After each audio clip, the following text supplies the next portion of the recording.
in the university. Even in CU, when I left CU, the department was had just taken shape after, you can say, 10-12 years of its existence, right? So to establish a department of that level where you are able to interact with the international universities, have MOUs with them, and truly working MOUs, we can boast of n number of MOUs. But what I promise is that whatever MOs we will be signing, they will be workable and they will be working on the ground. We are not going to bring any such thing which is not feasible or which cannot be accomplished. So our primary aim is to bring your university to an international landscape of education and to bring international education standards to your university. Today, Dr. Rajiv B. Sharma, who is the founder of TASA Global, will be first interacting with you, and then after that, Dr. Ravi from USA will be interacting with you. So, all these efforts are being made just to sensitize you that where the international education stands today and where we need to go and how much distance still we have to cover, and everybody must take proper interest, because this is not something which is for us. We are only going to benefit when the university adopts it, and university, you can say,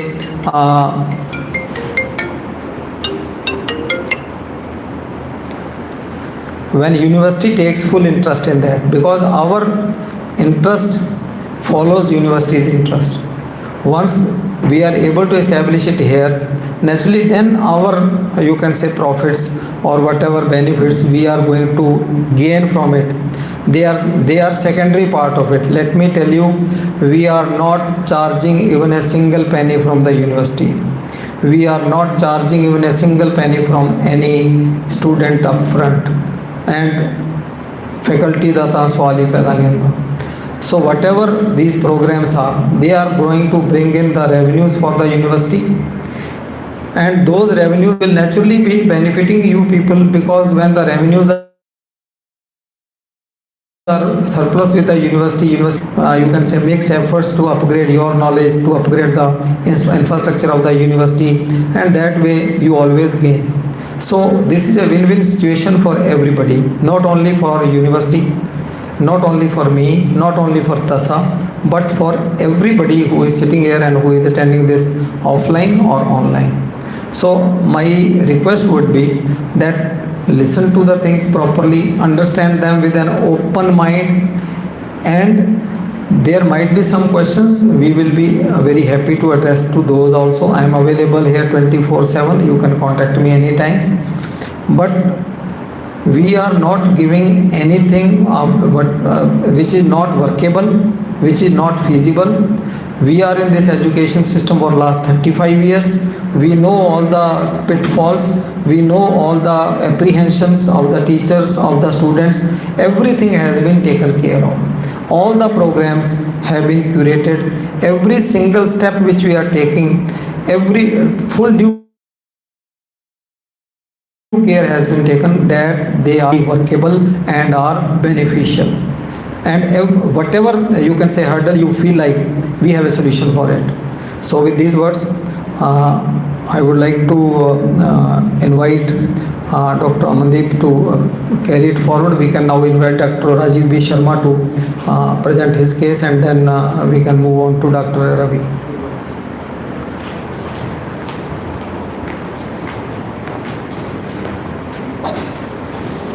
Thank you so much, sir, for the insightful words shared with us. Now I request Dr. Rajiv B. Sharma, the founder and Group Managing Director and CEO of TASA Global Education Consultancy with variety of international education and tourism services. He has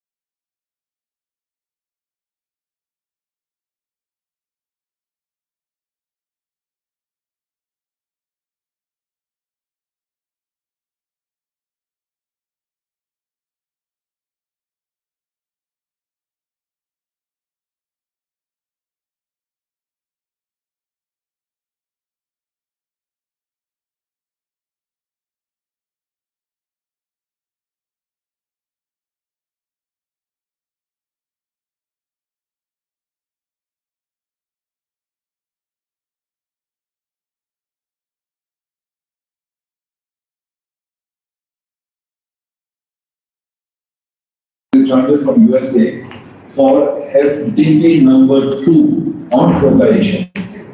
So first, let's understand what we are talking. We are talking of making Lamrin University as a global university. That's the agenda we are talking. And as you can understand, it's a big agenda.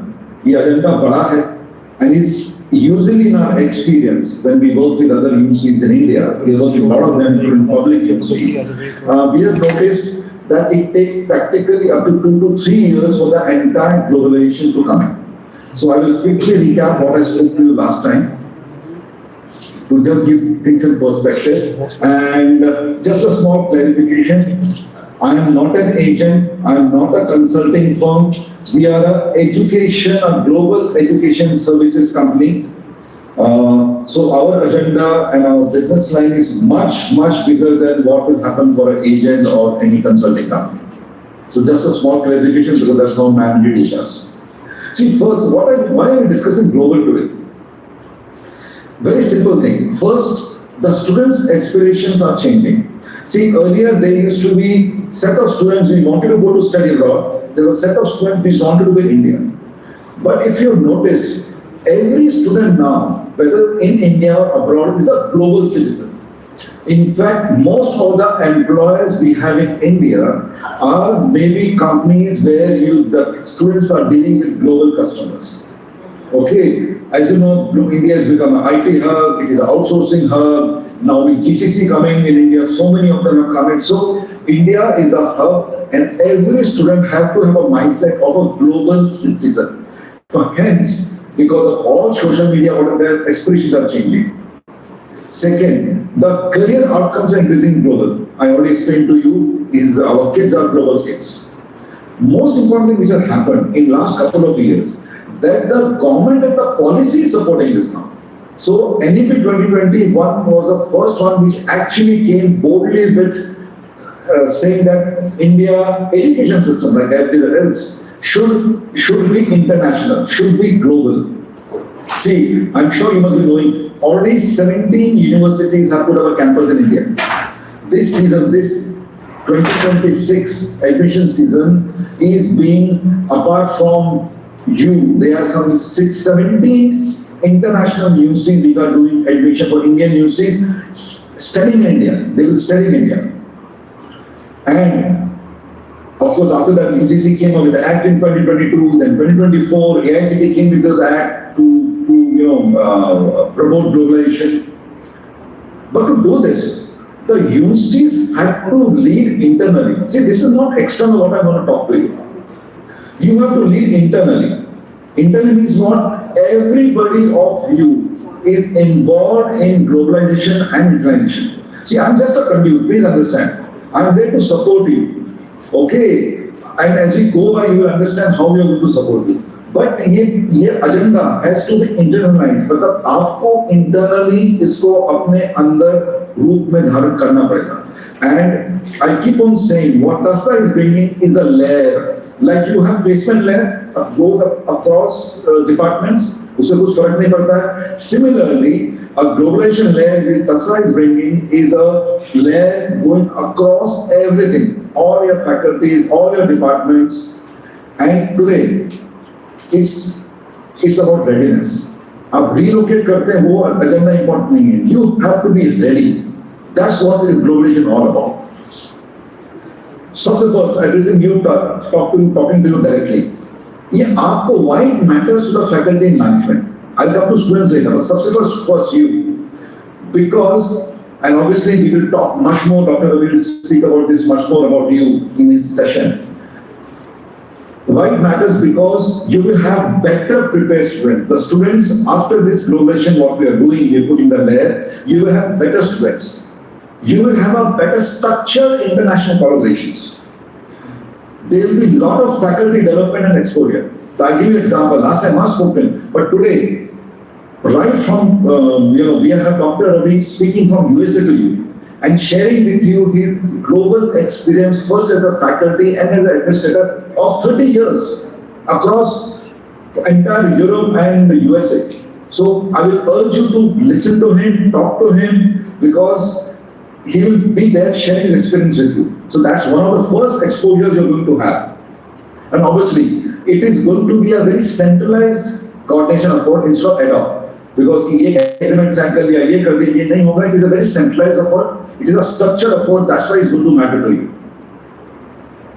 Structure effort की जरूरत क्यों पड़ रही है? Because to avoid fragmentation. But I will not name. In Punjab itself, I have signed with university, working with university, where each department is signing their own agreement, right? And there was so much clash and confusion. Okay, it's all fragmentation. We want to avoid an agent dependency. See, all today your students, especially kids who are going abroad, are all dependent on agent. I don't know what they talk about that. In fact, in Punjab, the word itself is the use is immigration. And by the way, if you use the word immigration in the visa, you'll get rejected. So the words what is used in the market in Punjab, let's give example, and what a visa authority of the country wants are about two very different words which will be used, and hence the intent itself. This will also ensure governance. As it is centralized, happening from one area, the governance is better because you as a university, you will have a better compliance, better governance. And what we are going to do with you, we will develop a long-term institutional capability. So a capability layer is being brought in the university. That's why this structured approach and what we are doing is important. How does CASA do it? See, CASA has created a framework. That framework itself is name is called Global. So Global means G stands for governance and global impact. So right from the trustee and the VC level, it starts from there. Then it comes to leadership and institutional engagement. It means we are setting up, we will manage a permanent international office in your campus. So please understand, we are part of your Department of International Affairs. That's what we will be. We will work on outcome-driven academic collaboration. So we are not talking of anything else. Outcome चाहिए. Outcome में क्या? It will strengthen your curriculum, faculty, and the quality of student itself. B stands for borderless student capability. So students will be capable, globally capable, whether they go out of India or they don't go to study abroad of India, with or without mobility. We bring alliances, excellent global positioning. So we bring new partnerships. Just give an example, we work with 1,250 universities in 44 countries. So like Rasa was saying, which country? Every country. Which university? Practically every university. And just for your information, the total good universities in the world, very frankly, the total by the way is 17,000 universities. But decent good universities are only 3,000 universities. Right? Out of 3,000 of them, we work directly with 1,250 plus. By the way, there's another 1,000 we work with. Those are all lab, pathway alignment will happen. Your role will be recommending student, guide project direction, and align classroom learning with real world use. In fact, let me compliment you because Lamrin is a skill university, so you are already doing a lot of it. But we will go to the next level compared to normal, let's say the standard university. So what is it going to create for you? It will create exposure to global academic practices. You will participate in international collaboration. You will have a stronger student engagement in class, and you will have opportunity to become faculty champion, program lead, and global mentors. That is what we bring to you. So earlier, you used to prepare students for exams. Now you will prepare them for career. And many of those careers are global careers. So this was the summation what I spoke to you last time. It was the last time I think 1.5 hours, which I just summed it up. Now we will enter the second session. So before I enter the second session, let me introduce. So this is the second session. I think this FDP session number 2, as far as globalization is concerned. So let me introduce Dr. Ravi Srinivas. See, Dr. Ravi, as you know by the name, is an Indian. He is a science graduate from Bangalore. He did his MS from Baylor University. He did his PhD from New York. He is actually a higher education and international education expert. He comes with 3 decades of extensive leadership experience in many. In fact, just to add, he was the executive secretary of a group which had 34 universities across the world. So he used to manage a part of his portfolio, those 34 universities spread over Europe, Americas, and I think Latin America. These areas, that's what he used to manage. So you can understand his experience from which he comes from. Today, he is involved in teaching. He teaches. He is involved in higher education administration. He is into program management, high impact education practices, recruitment and admission, domestic and international outreach, partnership building, and student readiness services. He's involved in all of this. So you can be very upfront and ask him any question in this space. Currently, he's an independent consultant. Okay, very active in leadership development committee. And of course, you would guess he's an advisor in the base of board of Tasa Global. Most important thing, I'm not sure whether you've heard about this body. There's a body called NAFSA. This is the biggest body, independent body in the world for international educators. In fact, in May and June 1st week, the NAFSA, this contribution NAFSA got over, and they had participated from 190 countries. And Ravi is a trainer for the leaders. So the international educators which come there, and there's a leadership team of NAFSA, Ravi trains them. So you can understand the level of experience which he comes through. So, over to you, Ravi sir. And thank you very much. Any questions, what we'll do, we'll take the end of the session. So, Ravi sir, I am logging out. You can put your slide on, please.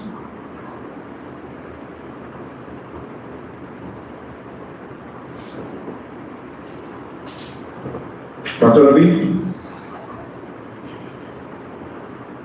Greetings, ladies and gentlemen. So glad to be part of you today. Let me start to share my screen, please. Give me a minute.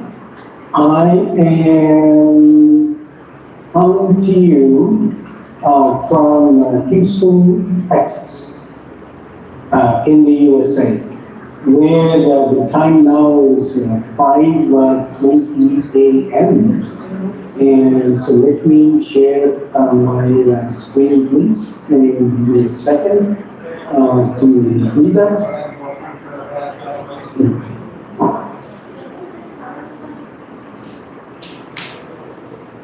And here we go.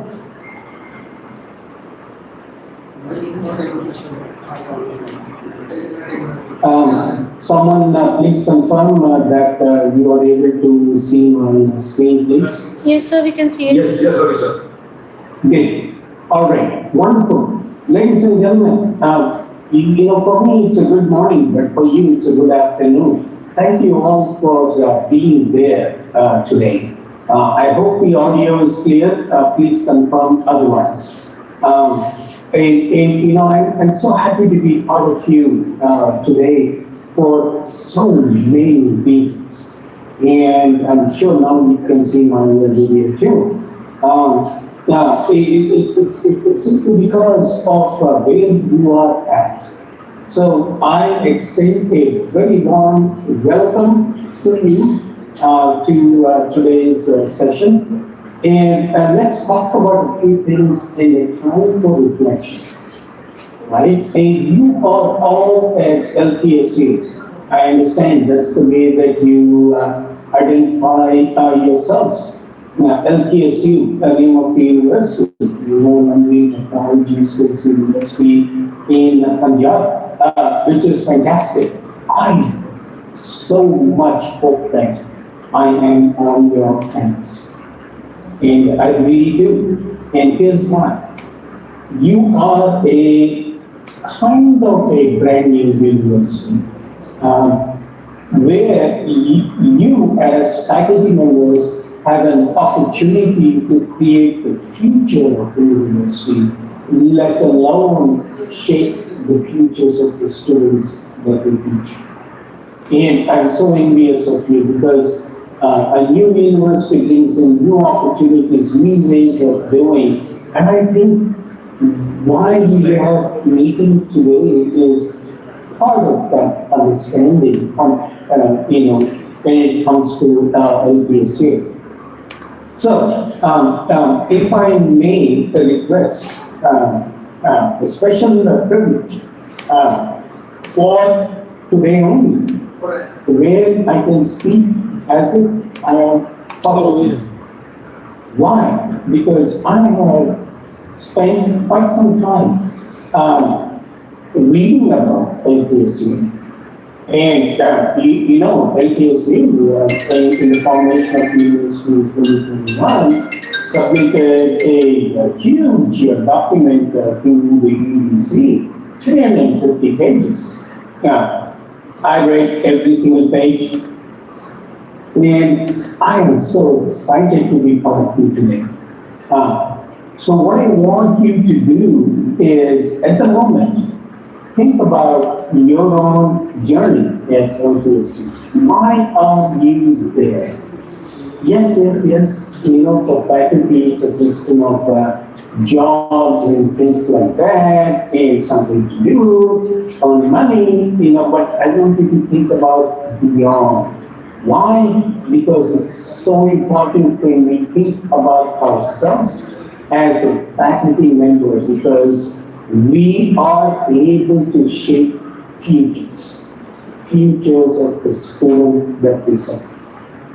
Now, you know, I have spent quite a bit of time in the US, you know, with 25 years plus of full-time teaching experience. But in so many ways, our role when we are in the classroom and working with students, it is so enriching. And Dr. Sharma told you about all the things that I did, but I don't want to dwell on those at the moment, but strip down to what makes me as a person sing. Really, is when I am working with students, because of the energy and, more importantly, the ways in which we influence our students.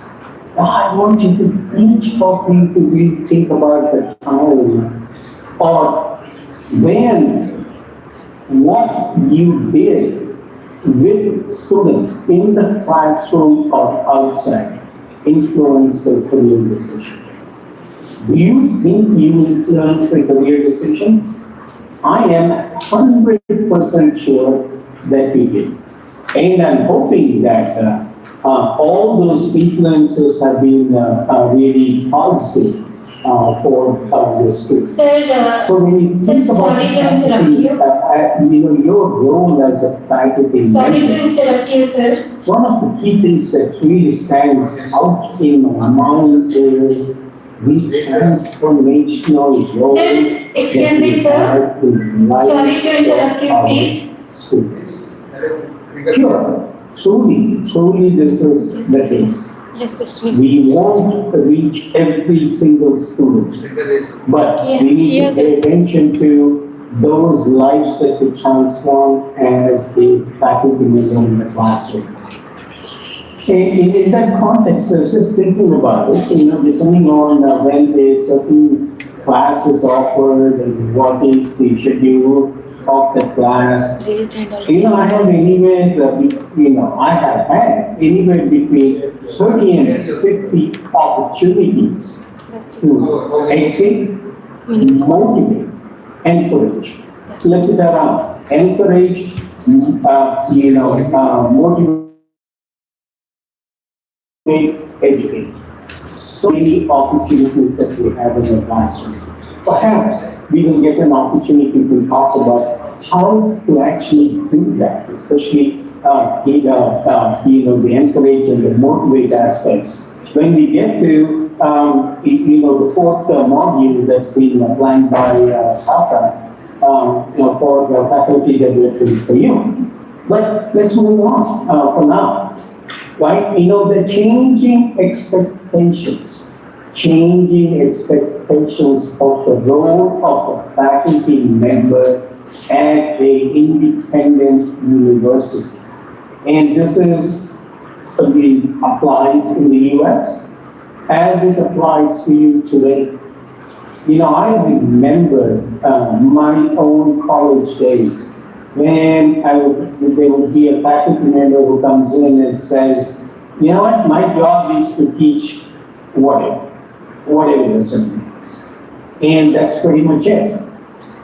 But now, our students have different expectations. Our employers, the universities, have different expectations for us. So there are these changing expectations, but they always do not require additional effort on our part, but something different. And so I raise this question. If you have been teaching for more than 5 years, right, for example, since when LTSU was created, what do you feel? You know, are there more expectations? Are there less expectations? Or are things different? I, for one, will come down on saying it's not a question of more or less. It's a question of different. What does that really mean? What it really means is for us to think about what we do.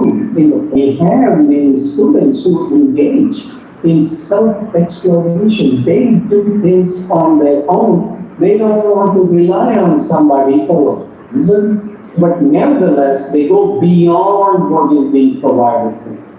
And so affirmation of those kinds of things becomes really very critical because that is their reality. That is their experience. So what I'm trying to convey to you is that we as faculty play an absolutely important role in the lives of our students, which can be transformative for me. That is something that I realized early on. I was, as I started to teach, I am covering the syllabus. I am doing what I need to do in order to blah, blah, blah. And yes, that is critical. Your performance in the classroom and actually there's a performance. How you convey what you convey is very important, and how you convey that is so important. You know, our students are paying attention to so much that we don't know about.